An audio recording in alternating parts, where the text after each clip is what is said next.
मागच्या काही दिवसांमध्ये नागपूरमध्ये उष्माघाताच्या बळीला घेऊन एक चर्चा रंगलेली आहे।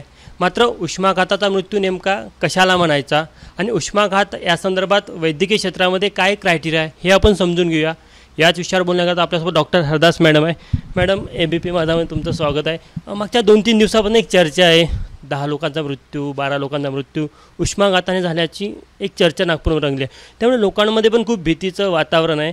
नेमकं उष्माघात नेमका कसा असतो, उष्माघाताचा जो मृत्यू होतो त्या संदर्भात त्याचा काय क्रायटेरिया असतो? एक्स्ट्रीम्स ऑफ एज म्हणजे लहान वर्ग आणि वयस्कर वर्ग ह्या दोघांना उष्माघात होण्याची शक्यता जास्ती असते। जे काही न्यूरोलॉजिकल मेडिसिन्स घेतात, पार्किन्सन्स आहे, काही अँटीकोलिनर्जिक ड्रग्ज आहेत, त्यांच्यामध्ये उष्माघात होण्याची शक्यता जास्ती असते। नाहीतर एरवी ज्या व्यक्तीला शारीरिक काहीही दुसरा प्रॉब्लेम नाही आहे तसा व्यक्ती उन्हात अनेक वेळ काम करेल तर एक स्टेज येते जिथे त्याचं बॉडीचं हीट लूजिंग मेकॅनिझम चालली जाते आणि त्या पॉईंट ऑफ टाईममधून शरीराचं त्यांचं हीट वाढत जातं। त्याला आपण हीट एक्झॉशन, हीट स्ट्रोक असं नाव देतो। पण एरवी तुम्हाला काही इन्फेक्शन असेल, काही औषधं सुरू असतील ज्याच्यामुळेही हीट वाढू शकते, तशा परिस्थितीत जेव्हा एन्व्हायरमेंटल टेम्परेचरच जास्ती आहे तेव्हा तुमचा 100चा ताप अजून जास्त जाणवतो। म्हणून हे जे हाय रिस्क लोक आहेत यांनी पहिले काळजी घेणे आणि ज्यांना काहीही त्रास नाही आहे आणि ज्यांना उन्हात काम करणं अवॉइड करता येईल त्यांनी उन्हात न जाणे हे ह्याच्यासाठी सर्वात चांगला उपाय आहे। उष्माघाताचे लक्षणं काय, म्हणजे सामान्य नागरिकांना जर तो ओळखायचा असेल की त्याला उष्माघात होत आहे तर नेमकं कसं कळेल त्याला? सुरुवातीला जसं शरीरातलं पाणी कमी व्हायला लागतं त्यांना क्रॅम्प्स येतात, पायामध्ये मजल्सचे क्रॅम्प्स येतात, चक्कर येते, डिझी वाटायला लागतं, खूप तहान लागते।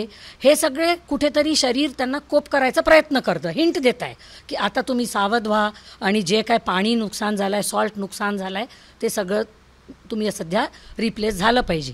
मग जी स्टेज येते जिथे हीट लॉस करायचेही मेकॅनिझम्स फेल होतात तेव्हा मग पेशंट एक्झॉस्ट होऊन जातो आणि मग जे टेम्परेचर वाढतं, आम्ही 105 डिग्रीच्या वर फॅरनहीटच्या वर टेम्परेचर गेलं मग ते लवकर उतरत नाही कारण हीट लूजिंग मेकॅनिझम्स गेलेले असतात, मग ते घातक असतं। उष्माघाताची लक्षणं जशी सुरू झाली तर काय खबरदारी घ्यायला पाहिजे?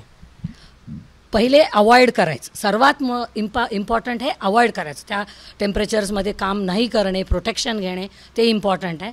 आणि जसं त्यांना क्रॅम्प्स आढळलं स्वतःला चांगलं हायड्रेट करणे, थोडं थंड एरियात जाऊन भरपूर पाणी पिणे, त्याच्यात सॉल्ट असलेलं म्हणजे ORSचं पाणी आहे, सगळं आहे, ताक आहे, पनं आहे, सरबत आहे, भरपूर हायड्रेशन आणि कूलिंगसाठी पंखा, AC, कूलर जे काही अवेलेबल राहील, कूलिंग मेकॅनिझम आणि हायड्रेशन हे 2 कीज आहेत।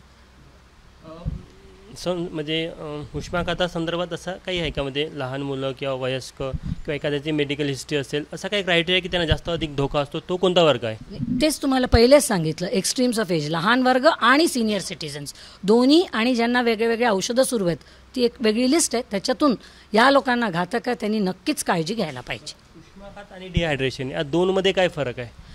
उष्माघातचे वेगळ्या स्टेजेसमध्ये पहिल्या याच्यात डिहायड्रेशन होतं आणि मग ते प्रोग्रेस होत जातं। डिहायड्रेशनचे लक्षण असले तर उष्माघाताकडे ते जाऊ शकतो, हां पुढे जाऊ शकतो। आता नागपूरमध्ये आता ज्या मृत्यूंच्या आकड्यांना घेऊन एक चर्चा आहे, तुमचं काय ऑब्झर्वेशन आहे त्या संदर्भात?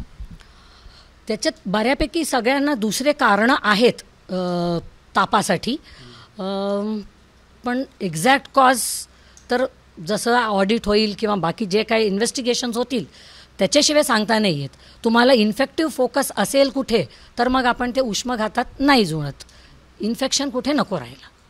गैरसमज आहे की सतत उन्हात राहिल्याने उष्माघात होतो, नेमकं ते कारण असतं की तुमची बॉडी किंवा शारीरिक क्षमता कशी आहे त्यावर अवलंबून असतं? दोन्ही एक्सपोजर टू हीट मॅन्डेटरी आहे आणि मग त्याच्यानंतर सगळं फॉलो होतं। शेवटी बॉडीचे सिम्पटम्स लक्षात घेऊनच निर्णय घ्यायचा? हो नक्की, सावध राहूनच निर्णय घ्यायचे। तर ह्या होत्या हरदास मॅडम, त्यांनी सांगितलं की उष्माघातासंदर्भात जो काही एक संभ्रम आहे लोकांमध्ये, तर त्यांनी सांगितलं की नेमका उष्माघात हा कसा होतो, त्याचे काय लक्षणे असतात आणि नागरिकांनी कशाप्रकारे काळजी घ्यायला पाहिजे। कॅमेरामॅन व्यंकटेश नायडूसह तुषार कोहळे, ABP माझा, नागपूर। ABP माझा, उघडा डोळे बघा नीट।